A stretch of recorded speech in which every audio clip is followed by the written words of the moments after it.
अस्सलामुअलैकुम my dear students, मैं रफ़ीक Bloch बात कर रहा हूँ। मैंने आप लोगों को चैप्टर 25 जो है वो पढ़ाना है और इस चैप्टर के अंदर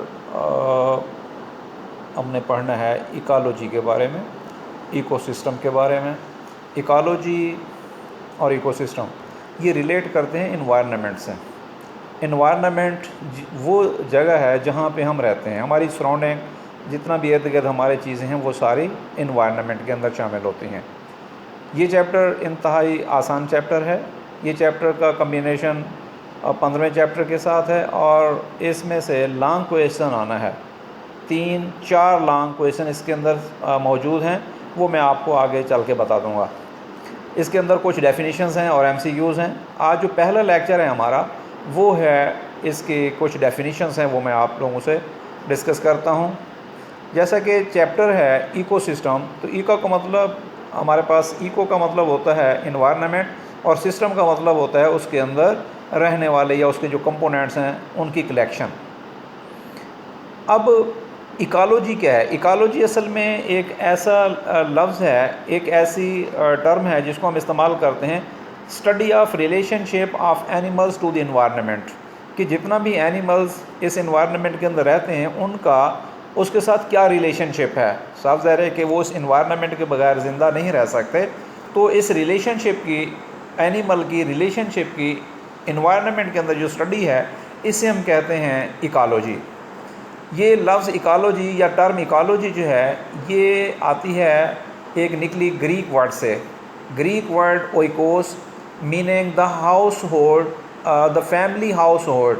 भाई फैमिली हाउस होल्ड घर के अंदर पड़ी हुई चीज़ें, and logy mean study of, कि उनके बारे में जानना या उनके बारे में जो है वो स्टडी करना।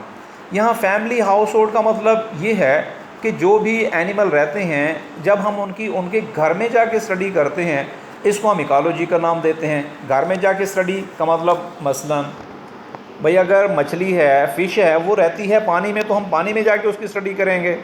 अगर कोई स्नेक है वो डेजर्ट में रहता है तो उसकी जाके डेजर्ट में स्टडी करेंगे, तो उसका वो नेचुरल हाउस है उसके अंदर रह के उसकी स्टडी करना ही असल में इकोलॉजी है।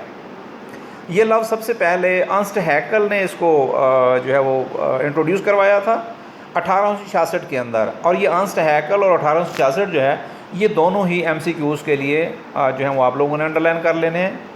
यूज़ टू टर्म जो है वो ओइकोलॉजिक, उसने लफ्ज़ इस्तेमाल किया, ओकाइलोजिक का लफ्ज़ इस्तेमाल किया जो शुरू में हुआ, बाद में फिर ये आगे डिवेल्प होते हुए इकोलॉजी में चेंज हो गया। And defined it as the study of the relationship of animals to the environment. और जो उसने इकोलॉजी लफ्ज़ इस्तेमाल किया वो यही था कि रिलेशनशिप है एनिमल्स की उसके इन्वायरमेंट के अंदर। दूसरी डेफिनेशन है इकोसिस्टम की। माय डियर स्टूडेंट्स, इकोसिस्टम ऐसा एक मेजर यूनिट है इकोलॉजी का। मेजर यूनिट इकोलॉजी का इकोसिस्टम कहलाता है। और इकोसिस्टम्स के आगे दो लफ्ज़ हैं, एक है इको और ecosystem. Eco part of the word is related to the environment. Eco जहाँ पर भी लगेगा इसका मतलब है इन्वायरमेंट, और सिस्टम का मतलब होता है कलेक्शन ऑफ रिलेटेड पार्ट्स। उस इन्वायरमेंट के अंदर जो मुख्तलिफ़ चीज़ें एज ए यूनिट के तौर पर इकट्ठी होती हैं उनकी कलेक्शन जो है उसको हम सिस्टम कहते हैं। मसलन प्रोड्यूसर हैं, उसमें कंज्यूमर हैं और डिकम्पोज़र हैं, ये एक यूनिट की तरह काम करते हैं। वो आज़ादाना नहीं रह सकते, एक दूसरे के ऊपर वो इतना डिपेंड करते हैं कि ये एक यूनिट के तौर पर रहते हैं और इसी वजह से हम इसको एक सिस्टम का नाम देते हैं। तो इकोसिस्टम जो है ये दो चीज़ों का कम्बिनेशन है, एक इको है और एक सिस्टम। तो इको का मतलब इन्वायरमेंट और सिस्टम का मतलब उसके अंदर पाई जाने वाली तमाम चीज़ें जो एक दूसरे के ऊपर डिपेंड करती हैं। इकोसिस्टम्स के कंपोनेंट्स बड़े अहम हैं। इसको हमने दो कंपोनेंट्स के अंदर हमेशा से डिवाइड किया है। एक है इसका बायोटेक कंपोनेंट्स और दूसरा इसका एबायोटिक कंपोनेंट्स। बायोटेक कंपोनेंट्स फिर मैं बात करूंगा। बायोटेक कंपोनेंट्स में दो चीज़ें हैं, एक इसके अंदर जो है वो एनिमल हैं जिसको हम कंज्यूमर कहते हैं, एक इसके अंदर प्लांट हैं जिसको हम प्रोड्यूसर कहते हैं, और एक इसके अंदर फंजाई और माइक्रो ऑर्गेनिज्म हैं जिनको हम डिकम्पोज़र कहते हैं। तो ये तीनों किस्म के जो ऑर्गेनिजम्स हैं, प्रोड्यूसर हैं, कंज्यूमर हैं और डिकम्पोज़र है।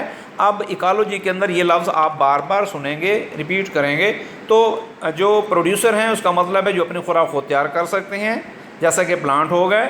एनिमल हैं जो डिपेंड करते हैं प्लांट्स के ऊपर, प्रोड्यूस के ऊपर, वो डिकम्पोज़र कहलाते हैं। और जो दोनों प्लांट्स और एनिमल को ब्रेक डाउन करके उससे खुराक हासिल करते हैं वो कहलाते हैं डिकम्पोज़र, और वो हैं फंजाई और माइक्रो ऑर्गेनिजम्स। दूसरा इसका जो कंपोनेंट्स है वो है एबायोटिक कंपोनेंट्स। एबायोटिक कंपोनेंट्स में एटमॉस्फेयर है, उसके बाद क्लाइमेट है, सॉइल है, वाटर है, सूरज का मतलब है इसका सूरज की रोशनी है या सोलर सिस्टम जो है वो सारा इसमें शामिल है, सॉइल है, वाटर है, हवा है।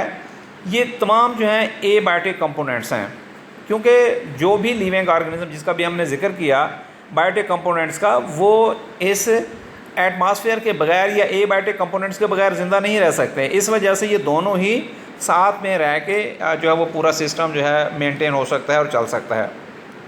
अब इनके अंदर रहने वाले जो मुख्तलिफ ऑर्गेनिजम्स होते हैं, फिर हमने उनको आगे मुख्तलिफ कैटेगरी में डिवाइड किया हुआ है। इकोसिस्टम्स के अंदर रहने वाला जो सबसे मतलब ग्रुप्स होते हैं जिसको हम पॉपुलेशन कहते हैं। पॉपुलेशन क्या एक ऐसा ग्रुप होता है, is a group of interbreeding individuals, interbreeding जो आपस में रिप्रोड्यूस कर सकते हैं, occurring together at the same space, इकट्ठे रहते हैं किसी एक जगह पे, and at the same time, एक ही टाइम में। यहाँ टाइम का मतलब एक साल होता है और स्पेस का मतलब कोई स्पेसिफिक जगह होती है।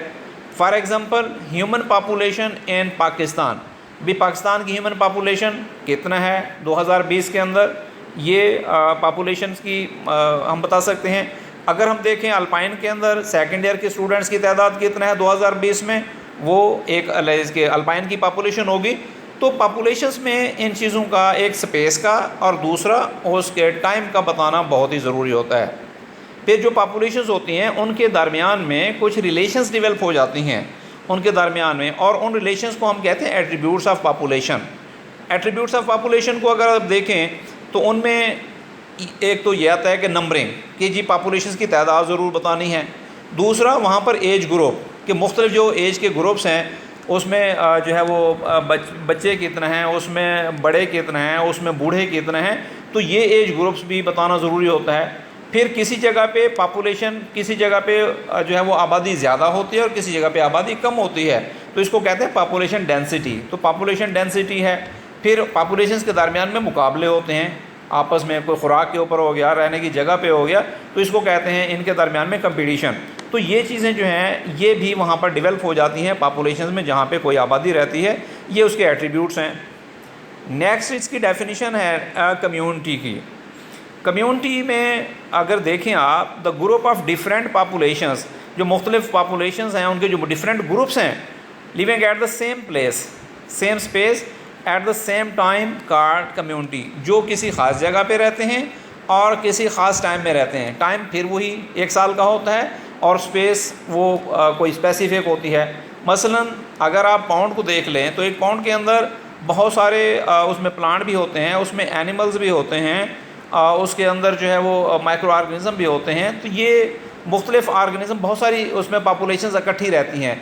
फ़िश की पॉपुलेशंस है वहाँ पर जो है वो कोई क्रोकोडाइल वो रह सकते हैं, वहाँ पर कोई आर्थ्रोपोड या वो रह सकते हैं, उसमें कोई स्नेक या वो रह सकते हैं। तो मुख्तलिफ पॉपुलेशन जब इकट्ठी रहती हैं एक ही जगह पे तो वो कहलाती है कम्युनिटी कहलाती है। अब कम्युनिटी के अंदर कुछ इंटरेक्शंस फिर डेवलप हो जाती हैं, उनके कुछ राब्ते डेवलप होते हैं। मसलन भाई उनमें एक तो इनके अंदर जो है वो कंपटीशन हो सकता है, जो एक पॉपुलेशन दूसरे पॉपुलेशन के साथ होता है, भी उनके अंदर एक डेवलपमेंट होती है जिसको हम पैरासिटिज्म कहते हैं, कि एक जो है वो खुराक पे दूसरे ऑर्गेनिजम्स के ऊपर डिपेंड करता है। फिर उसके दरमियान में एक और रिलेशनशिप आती है जिसको कहते हैं कॉमन्सलिज्म होती है।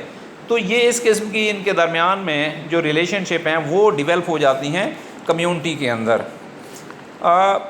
कोई जो एक कम्युनिटी जो है वो छोटी भी हो सकती है, मतलब पाउंड की कम्युनिटी भी है, और एक बड़ी कम्युनिटी हो, कोई डेजर्ट की कम्युनिटी हो सकती है, कोई मतलब उसकी रिवर की हो सकती है। तो ये भी डिफरेंट साइज़ की हो सकती हैं। फिर है level of ecosystem. Level of ecosystems के अंदर 2-3 लेवल हैं। एक तो इंडिविजुअल लेवल। इंडिविजुअल लेवल का मतलब है मेरी ज़ात तक, मैं इंडिविजुअल जो ख़ुद मैं एनवायरनमेंट को क्या देता हूँ, मैं एनवायरनमेंट से क्या हासिल करता हूँ, मेरा एनवायरनमेंट के साथ किस तरीके से रिलेशन है, फिर पॉपुलेशन का एनवायरनमेंट के साथ कैसा रिलेशन है, फिर कम्युनिटी का उसके साथ कैसा रिलेशन है। तो ये मुख्तलिफ़ लेवल के अंदर हम इसकी स्टडी करते हैं इकोसिस्टम्स में कि ये मुख्तलिफ हो सकते हैं। दो इसके इकोसिस्टम्स के जो बड़े यूनिट हैं, लेवल हैं, उनमें एक बायोम है और दूसरा बायोस्फीयर है। बायोम भी इसी तरीके से जैसे हमने पॉपुलेशन को पढ़ा, फिर कम्युनिटी को पढ़ा, तो बायोम जो है ये एक मेजर टाइप ऑफ इकोसिस्टम्स होता है। एक बड़ा इकोसिस्टम जो है उसको हम बायोम कहते हैं। वो ecosystem those that occupy broad geographical region, जो एक बहुत बड़ी जगह पे मौजूद हो, जो जिसका एरिया बहुत बड़ा हो, आर कॉल्ड बायोम, हम उसको बायोम कहते हैं। किसी बड़े इकोसिस्टम के जिसका कोई जियोग्राफिकल रीजन या एरिया, बड़ा एरिया हो, जैसे डेजर्ट है, डेजर्ट बहुत बड़ा होता है, ग्रास लैंड है बहुत बड़ा होता है, सी है बहुत बड़ा है, तो ये मुख्तलिफ हैं जो बायोम्स कहलाते हैं। अब each biome consist of A combination of plant and animals. भाई जो बायोम है उनमें प्लांट और एनिमल होंगे, प्रोड्यूसर होंगे और एनिमल उसमें कंज्यूमर होंगे। In the fully developed climax community, और वो किसी ऐसी जगह पे रहते हैं जिसके अंदर किसी चीज़ की कमी नहीं होती, वो सेल्फ सस्टेन्ड होते हैं, खुदकार होते हैं, यानी कि बहुत बड़ा सिस्टम जो है वो उसको हम बायोम में शामिल करते हैं। पौंड है सपोज़ करें, तो पौंड का पानी सूख जाएगा, वो सेल्फ सस्टेन्ड नहीं है, वो सारे ख़त्म हो जाएंगे। लेकिन अगर एक बहुत बड़ा फॉरेस्ट है तो उसको ख़त्म होने में 2-4 दरख्त सूख जाएंगे, ख़त्म हो जाएंगे, बारिश नहीं होगी तो अगले साल फिर हो जाएंगे। इसका मतलब है वो कभी ख़त्म नहीं होगा। तो जो बहुत बड़ा सिस्टम है वो सेल्फ सस्टेन्ड होता है और जो छोटे इकोसिस्टम वो सेल्फ सस्टेन्ड नहीं होते, और बड़ा इकोसिस्टम जो है उसी को हम शामिल करते हैं बायोम के अंदर। And it is characterise by the uniform life form of vegetation, और वहाँ पर मुसलसल लाइफ मौजूद हो, वेजिटेशंस प्लांट हों, सच एज़ ग्रासेस हैं या कोनिफेरस ट्रीज़ वगैरह, कोई दरख्त हैं, ग्रासेस हैं, बड़े दरख्त हैं, कोनिफेरस हैं, अल्पाइन हैं, तो ये सारे चीज़ें जो हैं उसके अंदर ज़रूरी हैं। और फिर जो बायोम है उसका नाम जो है या तो उसकी किसी वहाँ पर पाए जाने वाले प्लांट्स या किसी एनिमल के नाम के ऊपर, या वहाँ पे जो कुछ कंडीशंस होती हैं, हालात, उनके नाम पे रख दिया जाता है। तो माय डियर स्टूडेंट्स, ये आज का आप लोगों का लेक्चर है जो आप लोगों ने इसमें से इसको स्टडी किया। इसके अंदर मुख्तलिफ़ डेफिनीशंस मैंने आपको बताई हैं बुक के अंदर। इसको सामने रखते हुए आप बायोम तक जो है इसकी डेफिनीशंस देख लें। इकोलॉजी की डेफिनीशन है, इकोसिस्टम की डेफिनीशन है, उसके बाद कंपोनेंट्स ऑफ इकोसिस्टम है, पॉपुलेशन की डेफिनीशन है, कम्युनिटी की डेफिनीशन मैंने बताई है आप लोगों को, और बायोम की डेफिनीशन बताई है। तो ये इसके अंदर जो है वो 5 डेफिनीशंस बताई हैं। आपने इनको तैयार कर देना है, साथ साथ तैयार करना है ताकि आगे फिर इसका आप लोगों को बर्डन ना पड़े। अल्लाह हाफ़िज़।